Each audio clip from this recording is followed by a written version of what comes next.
Hello everyone, welcome to Singani English spoken. आज का हमारा टॉपिक है पास्ट परफेक्ट कंटिन्यूस टेंस। ठीक है, पास्ट परफेक्ट कंटिन्यूस टेंस क्या होता है? सबसे पहले तो ये आपको पता होना चाहिए। पास्ट परफेक्ट कंटिन्यूस टेंस का मतलब ये होता है कि सपोज आप यानी कि पास्ट टेंस में यानी कि पहले, ठीक है ना, भूतकाल में जो आप काम कर रहे थे वो काम आपका क्या हो गया, पास्ट में ही ख़त्म हो गया। समझ रहे हो ना? यानी कि आप कुछ साल पहले कुछ काम कर रहे थे पास्ट टेंस में यानी कि भूतकाल में ही, और वो काम वहीं पे ही ख़त्म हो गया, यानी कि वो अभी भी नहीं चल रहा है। किसी के कारण वो काम आपका ख़त्म हो गया है, ख़त्म हो गया था, तो उसे हम कहते हैं पास्ट परफेक्ट कंटिन्यूस टेंस। जैसे फॉर एग्ज़ाम्पल होता है कि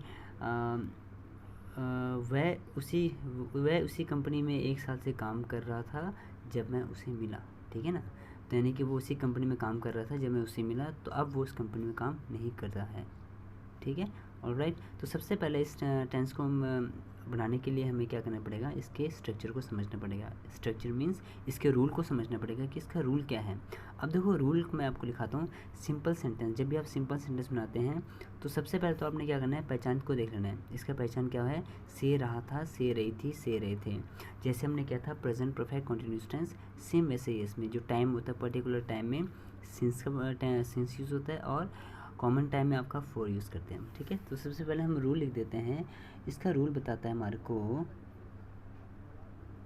subject plus had plus been plus present participle. ठीक है, प्लस क्या लगेगा इसमें, सिंस और for plus object. Since for plus object. अब ये पार्टिसिपल को आप दूसरे फॉर्म में भी लिख सकते हैं।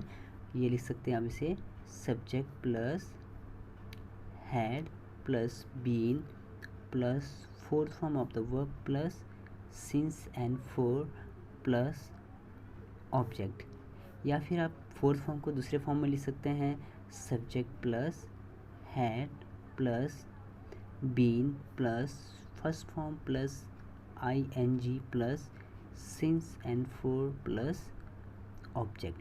तो स्ट्रक्चर का जो है अलग अलग तरीका है समझने का। ठीक है ना? जो भी आपको इजी लगता है उस स्ट्रक्चर को आपने समझना है, अपने डायरी में नोट कर देना है। अब हमने इसी स्ट्रक्चर को ही फॉलो करते ही हमने सेंटेंस को ट्रांसलेट करना है पास्ट परफेक्ट कंटिन्यूस टेंस में। ओके, अब मैं आपको एक एग्जांपल देता हूँ। ओके, अब देखो हमारा एग्जांपल क्या दिया है, वह उसी कंपनी में 1 साल से काम कर रहा था जब मैं उसे मिला। यानी कि वो उसी कंपनी में काम कर रहा था जब मैं उसे मिला। तो हमने पहले इसको क्या करना है, पहले हमने इसके पहचान को समझना है, यानी कि इसमें क्या पहचान दिया है उसको हमने समझना है। पहचान क्या बोलता है, से रहा था, से रही थी, से रहे थे। तो यहाँ पे है ना, से रहा था। ठीक है, तो ये बन गया हमारा पास्ट परफेक्ट कंटिन्यूस टेंस। यानी कि जिसमें आपको टाइम दिया होता है ना, 1 साल से, 2 साल से, 1 घंटे से, 2 घंटे से, तो वो समझ लो आपका परफेक्ट कंटिन्यूस टेंस होगा। चाहे वो प्रेजेंट हो, चाहे वो पास्ट हो, चाहे फ्यूचर हो। ठीक है, तो सबसे पहले हम सब्जेक्ट को नोट करते हैं। सब्जेक्ट क्या होगा हमारे पास, सब्जेक्ट होगा हमारे पास ही, वो काम कर रहा था ना, ही हैड बीन। काम करना को क्या बोलते हैं, वर्क, तो ING लग जाएगा। He had been working at, उसी कंपनी को बोलते हैं हम that company. He had been working at that company. कब से कर रहा था, 1 साल से।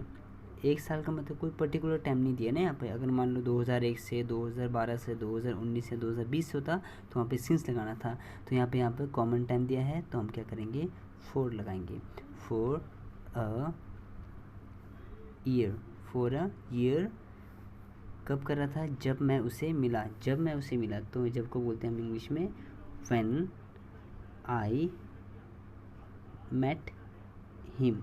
अब यहाँ पे मीट मत करना, कई लोग क्या करते हैं व्हेन आई मीट हिम करते हैं, तो मीट नहीं होगा क्योंकि आप वहाँ पे भी पास्ट में ही बात कर रहे हैं। आप अभी नहीं मिले उसे, पास्ट में भी मिले हो। मैंने आपको कहा था कि पास्ट परफेक्ट कंटिन्यूस टेंस का मतलब ये होता है कि जो आप काम पास्ट में कर रहे थे वो काम आपका पास्ट में ही ख़त्म हो गया हो। ठीक है ना? तो इसीलिए यहाँ पे पास्ट का सेकंड फॉर्म लगा है मीट का, तो मीट मैट बनेगा, meet met. Okay, I met him. Alright, he had been working at that company for a year when I met him. आगे समझ, ठीक है। तो सिंपल सेंटेंस को समझना ही सबसे बड़ा ज़रूरी काम है टेंस में। अगर आपको सिंपल समझ आ गया तो negative interrogative and WH words सारे आ जाएंगे। तो मैं आपको सारे सेंटेंस के रूल यहाँ पे ड्रॉ कर देता हूँ, आपने डायरी में नोट करके सेंटेंस बनाने की कोशिश करना है। ओके वेल, तो मैंने सारे जो है सेंटेंस के यहाँ पे स्ट्रक्चर लिख दिए हैं, रूल लिख दिए हैं। तो आपने इसी रूल को फॉलो करते हुए इस सेंटेंस को आपने ट्रांसलेट करना है। नेगेटिव में क्या लिखा है, इंटरोगेटिव में क्या है, नेगेटिव इंटरोगेटिव में क्या होगा और WH में क्या होगा, ठीक है। तो आपने ज़्यादा सोचना नहीं है, बहुत ईजी है। अगर आपको अगर आपने सोचना है, ज़्यादा ध्यान से समझना है, तो सिंपल सेंटेंस को समझना है, देन आपका टेंस जो है ईजी हो जाएगा। ओके, समझ आ गया हो गया आपको, है ना। आई होप कि आपको समझ आ गया है। और आपने क्या करना है, डायरी में नोट करना है इसे और प्रैक्टिस करते रहना है। अगर आपको इससे रिलेटेड कोई एक्सरसाइज चाहिए तो कमेंट में मुझे मैसेज कर दीजिए, मैं आपको एक्सरसाइज भेज दूँगा। Okay, all the best, stay home, stay safe.